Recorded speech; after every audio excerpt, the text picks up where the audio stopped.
إن الحمد لله نحمده ونستعينه ونستغفره ونعوذ به تعالى من شرور أنفسنا ومن سيئات أعمالنا. من يهده الله فلا مضل له ومن يضلل فلا هادي له، وأشهد أن لا إله إلا الله وحده لا شريك له، وأشهد أن محمدا عبده ورسوله صلى الله عليه وعلى آله وأصحابه وسلم تسليما كثيرا إلى يوم الدين. أما بعد، فيا أحباب رسول الله صلى الله عليه وسلم، أحييكم بتحية الإسلام، وتحية الإسلام السلام، قائلا لكم السلام عليكم ورحمة الله تعالى وبركاته. musidɓe julɓe tedduɓe, mi salmini on salminango islam. miɗo lando siɗon e jam onon e ɓeygureji moɗon, amma menen falhamdulillahi rabbil alamin haray meɗen e jam tana wa ala. haray kadi mi salmitike salminangoji mon fo ka commentaire ji. haray miɗo yalani on jam inchallah, en ɓeydu hakkilagol haray sumaye on mutike. haray hande ka kikiɗe ɗo ko wonɗen e andintinde ko marɗen ko yewten fi muɗum, haray ko konguɗi ɗi nelaɗo sallallahu alaihi wasallam sakkiti makude ɗin si ɓe feƴƴini. haray ko fi ɗin konguɗi ɗon ɗi ɗuɗa, haray ko ɗin fala ɗen feƴƴinande jama on inchallahu taala. haray konguɗi ɗin hiɗi woni très important, ko konguɗi molanaɗi jogiɗi ma'anaji jani. haray hiɗen wi'a wa billahi tawfiq. haray iɗon andi hino fewnditi taho ko yowndire muɗo inchallah. haray darsuji go feƴƴi ka lawol kisal ko yowndire mum, wa kazalika iɗon andi hiɗen fewndude kadi e laylatul qadr. kono la sakka haray yewtugol kadi finelaɗo muhammad sallallahu alaihi wasallam e ko ɓe acciri mofte ɗen yo waɗu kon, haray ko hunde kadi labande, hunde molanande, hunde yadunde e sunna nelaɗo sallallahu alaihi wasallam. haray nde nelaɗo sallallahu alaihi wasallam iwtuno ka hajjatul wada, hajju sakkitingu ngu ɓe sakkiti wadde ngu, iɗon andi ko ɗon jomirawo subhanahu wa taala jippini aya qur'an mo hiɗen janga: alyawma akmaltu lakum dinakum wa atmamtu alaykum ni'mati wa raditu lakum al-islama dina. hande dey haray mi timminani on dina mon kam, mi timmini e mon nemaji an min Allah, mi yarlanike on l'islam dina, mi suɓanike on l'islam dina. hande ka dina wo ko wana kaɗo, haray hina dina ko kaɗo woni ko tagorne fo suɓana. joni non subhanallah, ɓawo aya jippike, seydna aboubacre ɓe fesi nelaɗo sallah sallam ɓe maki ma yubkika ya ababacre, ko honɗo wullinma e o aya ɗo? seydna aboubacre ɓe maki: haza na'yu rasulillah sallallahu alaihi wasallam, ɗum ɗo ko ewol hollirgol wondema tayle kamɓe e nelaɗo woni e yewtude. ɓe maki ɗum ɗo wigol dina kan timmi, piiji ɗin fof regili, haray ko holliri ko hewti ko an nelaɗo fatotoɗa sallallahu alaihi wasallam. nelaɗo muññini aboubacre, ɓe maki wata seydna aboubacre fesu. après ɓawoni ɗon ɗum ɗon woni balɗe feƴƴi, nelaɗo sallallahu alaihi wasallam ɓe arti ka hajjatul wada. ko adi ɓe fatade balɗe jeenayi, allah subhanahu wa taala jippini kadi aya goka suratu e cortewol goka alquran ɗulle ko ka allah subhanahu wa taala daali ɗon: wattaqu yawman turja'una fihi ila llah summa tuwaffa kullu nafsin ma kasabat wa hum la yuzlamun. allah subhanahu wa taala ko aya ɗo o sakkiti cippinde quran, o wi wattaqu hule yawman, nden ñalande turja'una fihi ila llah, nde hiɗon hota ka allah. neɗɗo fo yo hulu ñande o laatoto fure, kanko kadi o anda ko wiyete mayde kon, o heɓa premier nuyi makko ka gabru makko. Allah wi hulende ñande, o wi ko ɓuri hulɓinade kon summa tuwaffa, jonni to ye kullu nafsin kala wonki ma kasabat ko ki faggiti kon e ko ki huwi, wahum tawi noon yimɓe ɓen la yuslamuna, hay goto e maɓɓe toñatake. on tuma nelaɗo sallallahu alaihi wasallam ɓe fuɗɗi nawnugol seeɗa seeɗa, nawnare ara e maɓɓe seeɗa wawasi hay fay, kono ɓandu ndu wula. ɓe nawni ko wiyete kon alhumma. Humma c'est comme si en wi pali, ɓandu ndu woni e wulde, ɓe heɓa fièvre. donc woniri noon ñande goo ɓe maaki ɓe faala yaade ka berɗe wonɗe ɗen takko fello uhudi, yahoɓe ɓe makka no andi ka hamza en surra ɗon no wi'e shuhada uhud. kamɓe nelaɗo Allah sallallahu alaihi wasallam ɓe seeni ɗon, ɓe maaki assalamu aleykum shuhada uhud, mi salmini on ko onon yo yamɓe sahid faatiɓe surra uhudi ɗo. antumu sabiqun, ko onon woni ko adime, wa nahanu lahiqun, ko menen woni e arde, menen kadi min hewti. ɓe maaki wa inni bikum insha Allah lahiq, min kadi dey haray mi hewti, min kadi haray mi hewti. tawi sahaba ɓe fof no darde nelaɗo, wowino ɓe juurata gabru, ɓe sento tum ɓe janga du'a on, assalamu aleykum ahla diyari min alqawmi almuminin inna insha Allah bikum lahiqun. cette fois ci nelaɗo ɓe maaki inni bikum lahiq, inni bikum lahiq, laabi tati. haray dey ande min kadi mi hewti, ande min kadi mi hewti. ɗum ɗo fof ko sinji alamaji wonɗi hollirde wonde nelaɗo on sallallahu alaihi wasallam ɓadike fatagol maɓɓe.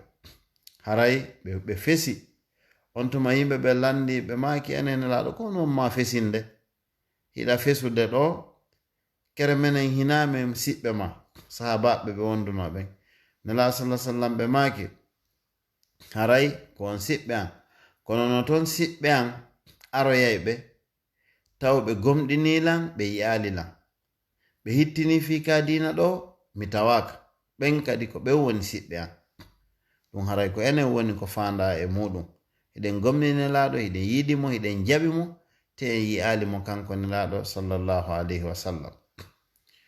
on tuma haray woniri noon nawnar ɓe arti ka suudu nawnar nden tawi no satta tun, tawi ka nene men Maymuna ɓe woni, ɓe nodditi réunion sonna maɓɓe ɓen fap, ɓe maaki ene on newnanaylam mi yaha mi waalo ka Aisha. sonna ɓen ɓe disodir, ɓe maaki nam, nelaɗo yo seeno waalo ka nene Aisha radiyallahu ta'ala anha. nelaɗo seeni ɓe beli ka nene Aisha, tawi joni arowo darugol ɓe o ko ɗon woni ko arata ndara ɓe. on tuma ñande goo woni ɗon kamɓe nelaɗo sallallahu alaihi wasallam ɓe faala immagol, e tawi ɓe wata, tawi ɓe ronki trop, ɓe woni très faible. ɓe maaki yo ɓe walle, ɓe walla, ɓe ɓaŋori kara han. nden ñande yimɓe ɓen fof ɓe fesi. wi'ama ɗum noon ko ñande ɓe yiwayno ka nene Maymuna ɓe yaha ka nene Aisha, ko nden ñande ɓe ronkuno immagol, tawi koyo ɓe walle. donc tawi mana nawnande lo'iniɓe moƴƴa kamɓe nelaɗo sallallahu alaihi wasallam. on tuma ɓe naɓa ka nene Aisha, ɓe beli ɗon. nene Aisha tigi filli, ɓe maaki mi yi nelaɗo no lakka, mi yaali goɗɗo no lakka sifa nder lakkere, yani ngulendi ɓe ngula. nene Aisha maaki kono min tigi mi ƴetta jungo nelaɗo ngon mi mowlira ngulendi ndin, par ce que ko jungo nelaɗo ngon ɓuri newade, ko kanko ɓuri newɗude, ko kanko ɓuri laaɓude, mi mowlirana ɓe jungo maɓɓe ngon ngulendi maɓɓe ndi. donc ɓe woniri noon tigi tigi on, kamɓe nelaɗo nde ɓe Musa ɓe maaka ɓe maaka eppi mayde no satti, ɓe maaka eppi mayde hino mari musendi tiiɗude. nene Aisha maaka ko on makantaɗo yo nelaɗo kera maye woni, ɓe maaka mi wi'ay ɗum tun, kono mayde hino muusi, eppi nawnare mayde hino muusi. donc ta yimɓe ɓen yaha ka juulirde, ɓe fesa ton, andi juulirde nden no ɓadodiri e chambre on fayde ko nokku ngotu. donc awa nde ñande sahabaɓe ɓuyi ɓe ari ka juulirde ton hiɓe fesa. nelaɗo sallallahu alaihi wasallam ɓe maaki ko honɗum woni nande hito mum, ɓe inni ko sahabaɓe ma ɓe woni fesude ko nawonɗa kon. Nelaɗo maki wallelam mi hewta ka ɓe won ɗon. Nelaɗo ɓe ɓangi ɓe tawi ɓe wata yaade. On tumati e fidla e go ɓe wi ko sayyidina aliya e sayyidina abbas ari jogitiɓe mo kala sengo. Ɓe ƴetti nelaɗo sallallahu alaihi wasallam ɓe naɓi ɓe wiyama kadi ko sahabaɓe goo. Ɓe addi nelaɗo sallallahu alaihi wasallam ka julirde, ɓe ƴawni ɓe ka mimbar, ɓe joɗɗini ɓe. On tuma nelaɗo sallallahu alaihi wasallam ɓaɓe ƴawi ka mimbar ɗon ko nden ñande ɓe wayri fewtitude jama ɓe yewata face à face. Ɓe waɗi khutuba ɓe maki ayyuhan nas ko ono yo yimɓe. Ɓe maki ko ono yo yimɓe. Ɓe maki haray fodore anden min e mon wona ka aduna ɗo. Rendez-vous men on wona ka aduna. Inchallah rendez-vous men on kaka wendu. Ɗum woni kaka wendu kawsara. Ton fottoyten ka wendu kawsara. On tumanti ɓe maki ko ono yo yimɓe haray ande ɗum ɗon jaa e konguɗi ɗi ɓe sakkiti makude ɗin. Ɓe maki ko ono yo yimɓe mal faqru akhsha alaykum, min dey wana basal mi hulani on, walakin ko woni tun akhsha alaykum miɗo hulani on fi wata aduna murtin on haray an tatanafasuha fi wata on poɗodir aduna kama tanafasa alladhina min qablikum, wono poɗodirno fi aduna yimɓe feƴƴunoɓe ɓen fatuhlikakum fi aduna halka on. Ina fi yimɓe ɓen halkoto sifa halakuyeji ko ɓe halkino hendu ara halka yimɓe ɓen ma pelle ɗen irto la. Ko woni on halkagol ko yawgol ha jokka aduna tun tawa yejjita fi Allah fes holora jawdi tun ma holora cellal mungal ha mayde ara ɗeɗɗa ɗum hara wedditinoke. Ma wonugol mone gaynuɓe haaju ɓen tun jokka ɓen ɗon ha kañum hara wedditinoke anda hino ɓattade ka yahete ton. Nelaɗo sallallahu alaihi wasallam ɓe maki haray ande de ko fiyo aduna ɗo mi hulani on tawon poɗodir ɗum ha ɗum wona sabu ko halki on sifa no feƴƴunoɓe ɓen poɗodiri nonon fi aduna. Ɓe maki ayyuhan nas ko ono yo yimɓe Allah as-sala mi yamiri on julde, mi yamiri on julde. Ɓe maki ayyuhan nas ko ono yimɓe ɓe maki usikum mi yamiri on bin nisa'i khayra, moƴƴe e rewɓe monɓen, moƴƴe e rewɓe ɓen. Ɗum kadi ɓe yamiri ɗum laabi tati. Ɓawande ɓe yamiri fi julde kamɓe nelaɗo sallallahu alaihi wasallam 3 fois ko ɓe hikki ɗon kadi harayde ɓe yamiri moƴƴagol e rewɓe ɓen. Iɗon andi sonnajo ko naqisatu aglin wa din, ko uytiɓe dina mum haray kadi sengo ka haqqillaji e ka seede yagal kala ka gorko ara il faut waɗe rewɓe ɗiɗo. Haray nelaɗo sallallahu alaihi wasallam ɓe maki haray dey mi yamiri on julde nden, mi yamiri on julde nden, mi yamiri on moƴƴagol e sonnaɓen. Ɓe maki kadi wa ma malakat aymanukum, mi yamiri on kadi moƴƴagol e maccuɓe monɓen. Haray ɗo kan no jeeya e ko ɓe wasino kamɓe nelaɗo sallallahu alaihi wasallam. Ɓe maki kadi ayyuhan nas ko ono yimɓe ɓe maki haray ande tigi tigi on suɓe ko woni ka Allah subhanahu wa ta'ala kon. Haray min Allah subhanahu wa ta'ala suɓinilam wurgol ka aduna ɗo wona ɗo ko neeɓi hara mi mayali e mayugol yaha hawroya e Allah heɓa aljanna. Mi suɓike yahugol ka Allah heɓoya aljanna. Haray ko ɗum ɗo min o woni ko mi suɓi. Haray nde sayyidina Abubakar nannoɗi konguɗi ɗo ɓe fesi moƴƴa ha yimɓe ɓen in Abubakar ko honɗum fesata a fesi hay a falama sa perturbude yewtere nelaɗo nden. Nelaɗo sallallahu alaihi wasallam ɓe maki la accite Abubakar. Ɓe maki Abubakar oɗo haray dey ko neɗɗo mo tawata neɗɗo fo hakkunde mon onon ɗo no woodi komin duwamo sengo ka teddodirgol sina Abubakar kan o timmini tis hay hunde lutta hakkunde amen. Ɓe maki dambuɗe ɗen fop fermay sina dambugal seydina Abubakar ngal ɗon ngal fermata. Ɗum ko dambugal ngal ka julirde ngal fermata ila yawmil qiyamati ha ñalande dargal. On tuma kañum nelaɗo sallallahu alaihi wasallam ko ɗiɗo woni ko ɓe sakkiti makude haray mi fillitoɗi. Ko goo on ɓe haɗi yimɓe ɓen jokkuwol aduna. Ɗiɗi on ɓe yamiri jama on fi dumagol e julde. Tati on ɓe yamiri jama on fi moƴƴagol e rewɓe ɓen. Nayi on ɓe yamiri jama on fi moƴƴagol e maccuɓe maɓɓe ɓen. Ɗiɗo nelaɗo sallallahu alaihi wasallam wonno ko yamiri.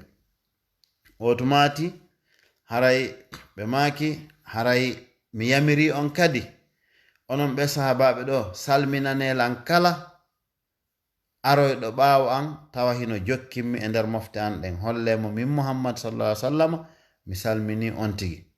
On tuma ɓe maki haray nattelan ka suudu. Ɓe natta ka suudu kamɓe nelaɗo Allah sallallahu alaihi wasallam. Ɓe beli ka ɓe beli ɗon ɓe yi Abdurrahman no naata imo jogi gosorkum kono tawi ɓe ɓeyda tullowde, tawi ɓe faala gosade kono tawi ɓe ala wawde makude fewno ɓe musede. Nene Aisha faami aɗa ƴetti gosorkum kun gosi ha gayni ƴakkani ɓe kun ɗaati ƴetti kun ɓe gosi nelaɗo sallallahu alaihi wasallam ɓe wuyɓi ɓe. On tumanti ɓay ɓe wuyɓi ɓe ɓe gayni nelaɗo sallallahu alaihi wasallam ɓe maki haray hiɓe faala tigi tigi on yo ɓatto ɓe ɗon jiwo maɓɓe on Fatima. On tuma woni seeɗa ɓe maki kamɓe nelaɗo Allah sallallahu alaihi wasallam ila rafiqil a'la, yo Allah naɓan non ka makko, yo Allah fowtiniran ndi musendi ɗo naɓugollan ka makko. On tuma nene Fatima alayhi salam ɓattiɓe nelaɗo sondiɓe goɗɗum ɓe fesi. Won seeɗa nelaɗo maki arkadi yo booba am ɓe ari nelaɗo sondiɓe goɗɗum on tumanti ɓe jali. Bon ɓawonoyi entre parenthèse ha nelaɗo sallallahu alaihi wasallam wonoyi ɓawo ɓe feƴƴinoyde ko neeɓi, nene Fatima landano ko honɗum wonno ko nelaɗo sondiɓe. Ɓe maki goo on nelaɗo wino ɓe baba hande haray ko ha hande mi wuri bemma ma ye hande. Nene Fatima maki ko ɗum ɓe fesuno.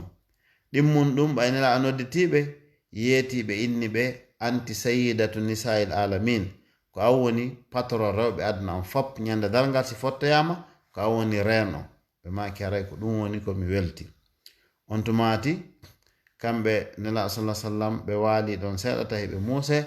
On tuma ɓe maki allahumma ila rafiqil ala, allahumma ila rafiqil ala. Ɓe yaltina ɓe naatiti nene Aisha maki nelaɗo ko ndeññande goo yalti naati ronkilan jaɓɓade waɗanmi bisu. ɗum kadi ay ko teddungal men enen worɓe ɓen.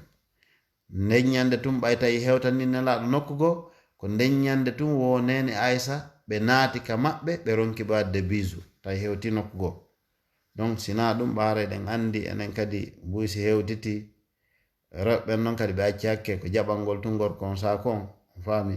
Donc haray jaɓɓagol ngol ko ɗon hatti kono noon haray enen kadi dow ko en andu ɗum ɗa kadi ko sunna jaɓɓodirgol ngol kañum e ɓeygu muɗum. On tuma nelaɗo sallallahu alaihi wasallam ɓe seeni ɓe belliti ka ɓe beli ɗon ɓe maki allahumma ila rafiqil ala, allahumma ila rafiqil ala, ko ɗum ɓe jangi ha malakal mawti naati, malaika mayde on o ari o hiwri nelaɗo sallallahu alaihi wasallam ha moƴƴi o wi Allah imminila yomi ar ko an suɓoto, donc yahugol ka makko eyo min poɗani aduna on wura duuɓi ko annabi nuhu alayhi salam wurno. Nelaɗo sallallahu alaihi wasallam ɓe maki fakhtartu mi suɓi liqa rabbi wal janna, yidugol e jomirawo on subhanahu wa ta'ala heɓa aljanna, ko ɗum ɗo haray ko woni ko mi suɓi.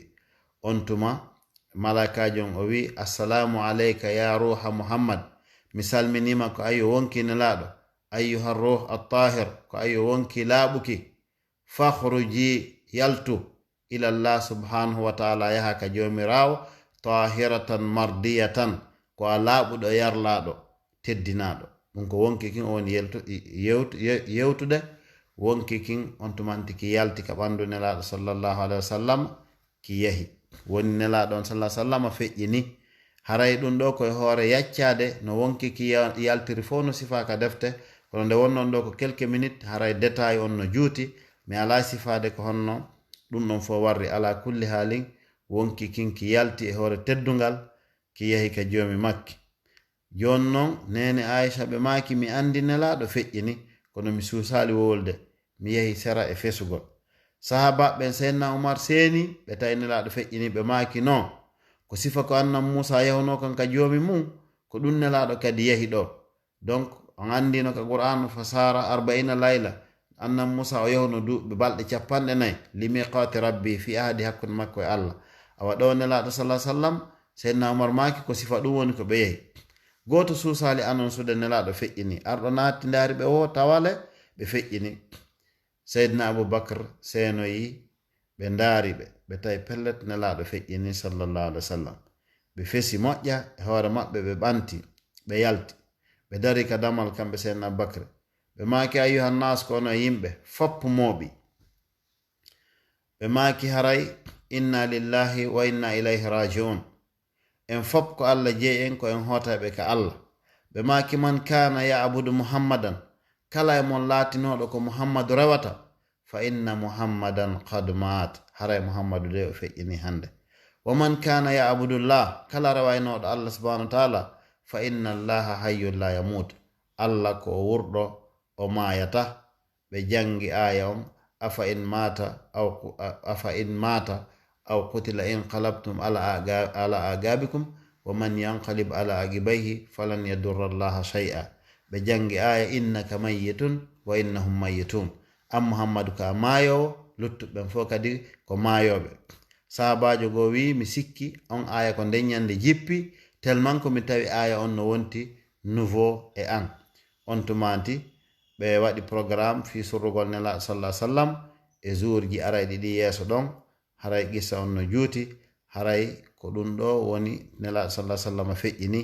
enen ko wonno objectif yewtere men nden ko yewtugol nun ɗi wasiyeji ɗa, ɗi yamaruyeji, ɗi testamanji ɗi nelaɗo on sallallahu alaihi wasallam accirno haray ko sakkitode konguɗi maɓɓe ɗin. ko ɗum ɗon haray wonno objectif e yewtere men nden. haray en naniɗi en faamiɗi. haray noon hiɗen toro Allah subhanahu wa ta'ala yo Allah okko e nelaɗo almaqamul mahmud, place teddungal ko Allah fodi ɓe kon. enen kadi heeɗi ɓen ɗo yo Allah subhanahu wa ta'ala okke en timmode moƴƴere, yo jaɓan en korka men kan. en torki Allah wata e yalte oɗo adna sina hara e yafama. amin ya rabbal alamin. wa sallallahu wa sallam ala sayyidina muhammad wa sallim wa akhir da'wana anil hamdulillahi rabbil alamin. haray en torondiri feƴƴinalngol yewtere nde yimɓe luttuɓe ɓen kamɓe kadi ɓe Allah okko en giggol nela sallallahu alaihi wasallam. sallallahu sallam ala sayyidina muhammad wa sallim. subhana rabbika rabbil izzati amma yasifun wa salamun ala mursalin walhamdulillahi rabbil alamin.